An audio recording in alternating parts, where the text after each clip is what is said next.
Olá, paz do Senhor Jesus a todos. Vamos iniciar a nossa segunda matéria da apostila 2.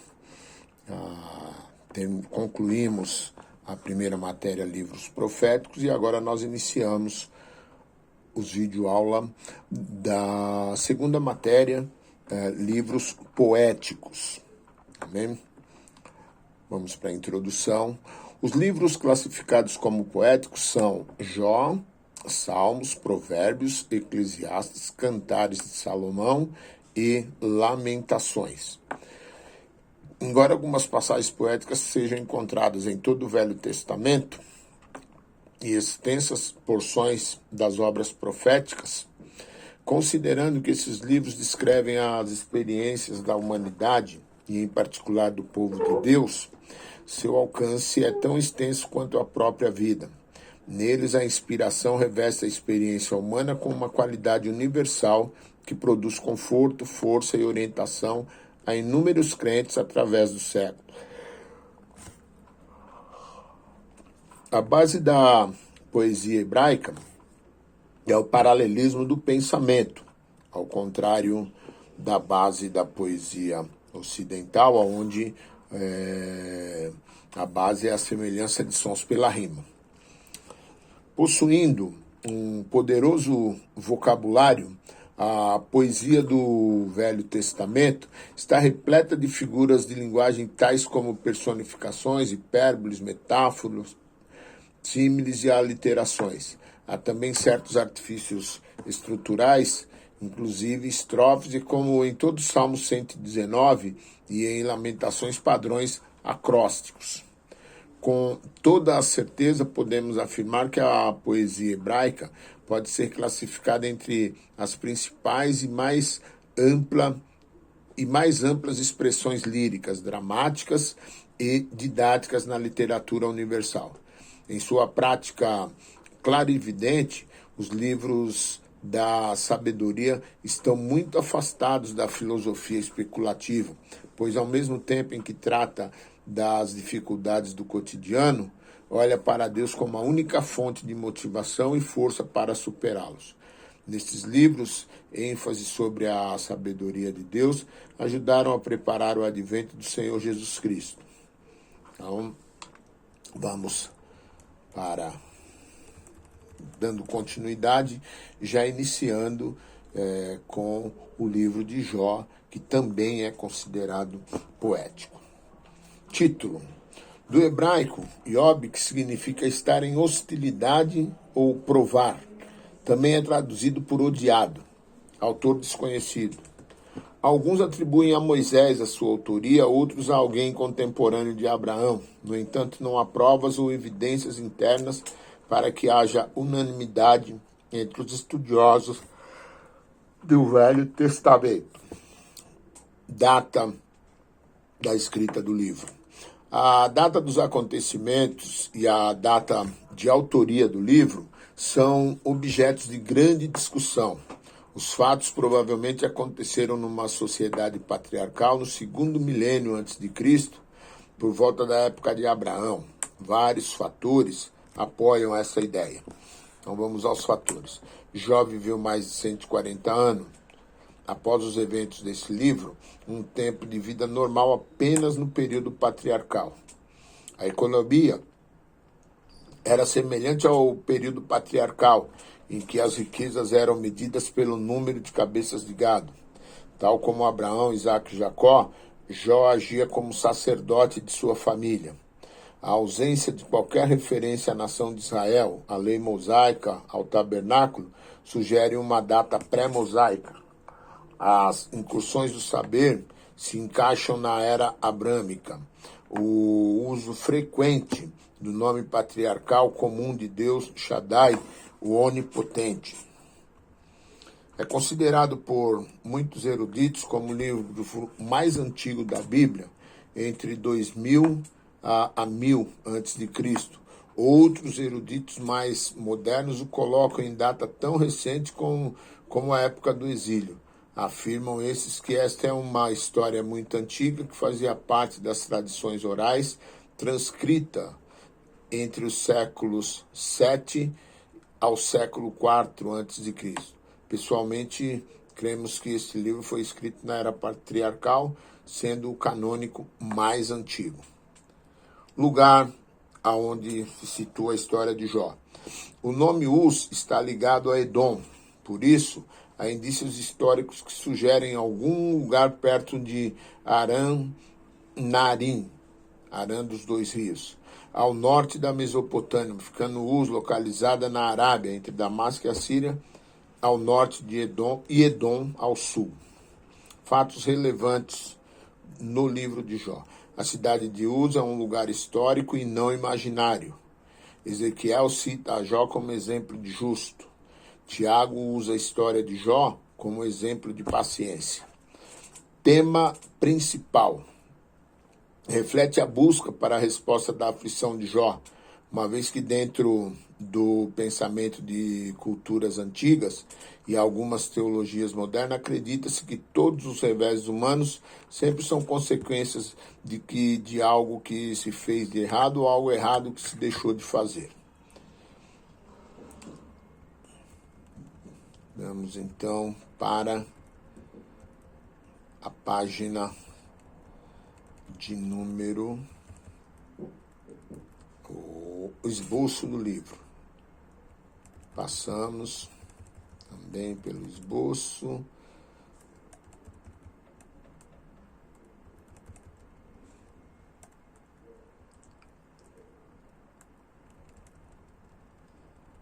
Nós encerramos aqui Jó, e aqui há uma série de questionamentos, de perguntas que os irmãos vão precisar desenvolver o seu entendimento através desse questionário. O questionário vai começar na página de número 75, tá?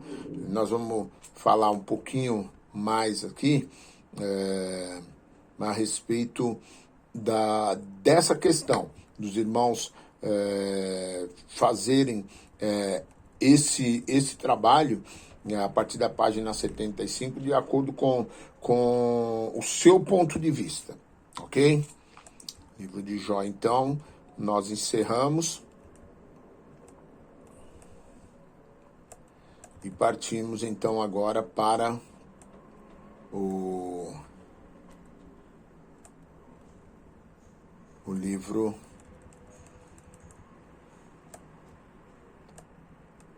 de Salmos.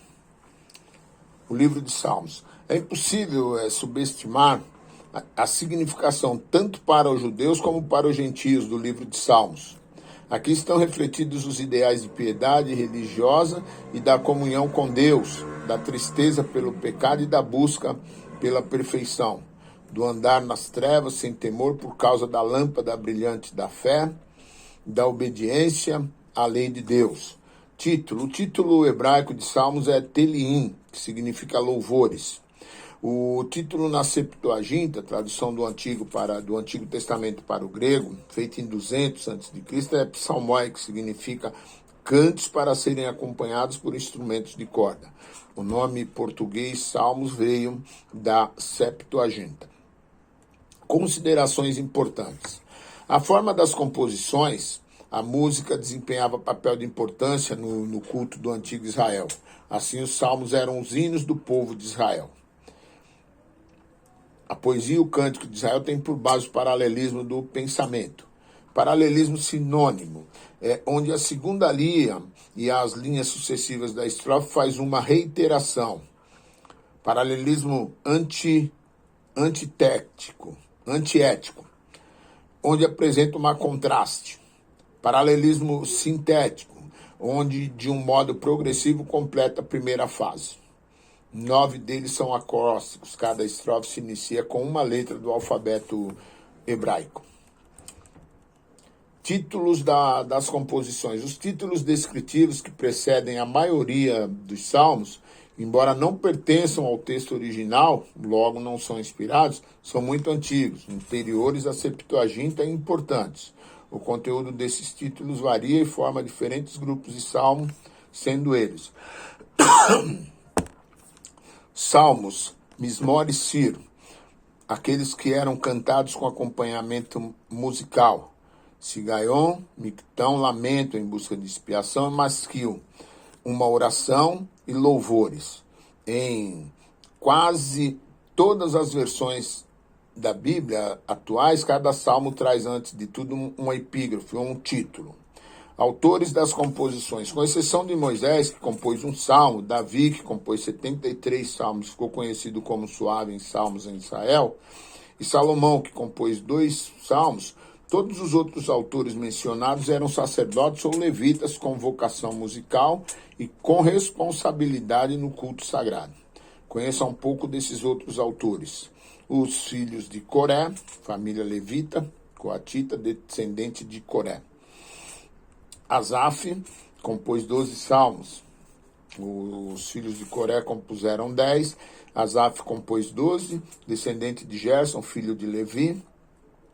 Emã compôs um salmo, levita coatita, filho de Joel. E Etá compôs um salmo, também identificado por Gedutum, levita escolhido por Davi para dirigir a música juntamente com Amã e Asaf. Nós vamos ter em seguida aí um esboço do quadro expositivo dos Salmos e seus autores, página até 89,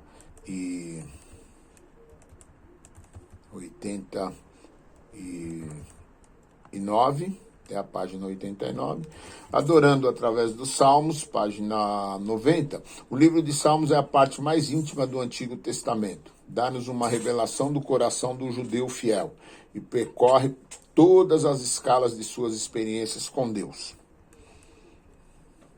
Aplicação dos conhecimentos. Faça uma leitura minuciosa de cada salmo, indicado por categoria, e faça os exercícios abaixo. Para isso, você precisará dispor de tempo e deverá fazê-los por etapa.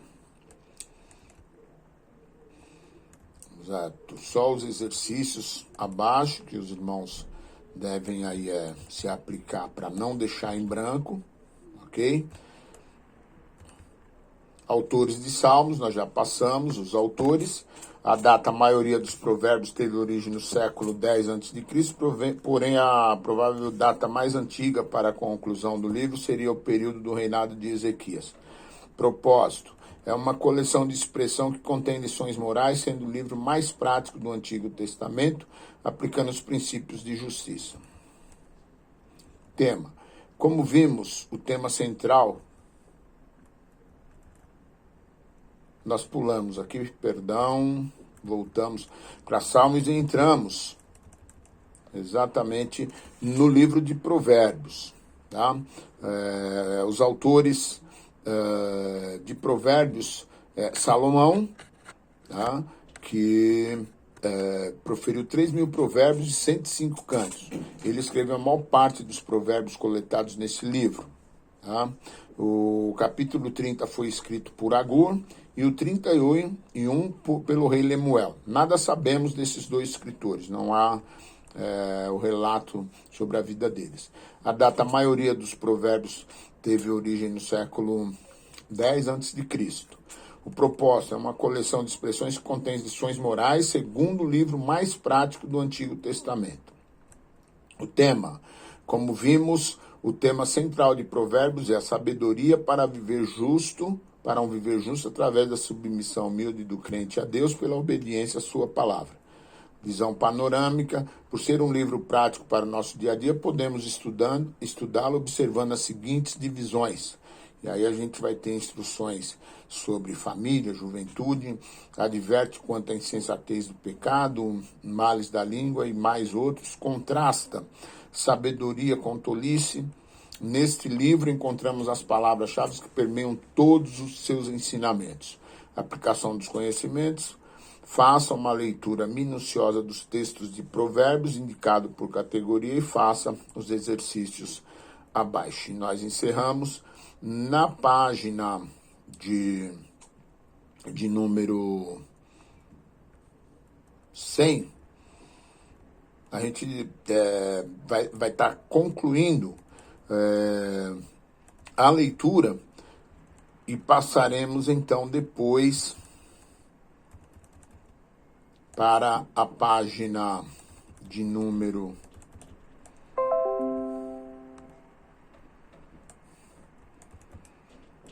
107 para o livro de Eclesiastes no próximo vídeo, se Deus quiser. Os irmãos façam os exercícios relacionados a Salmos, Provérbios e Jó. Amém? Deus abençoe e até o próximo.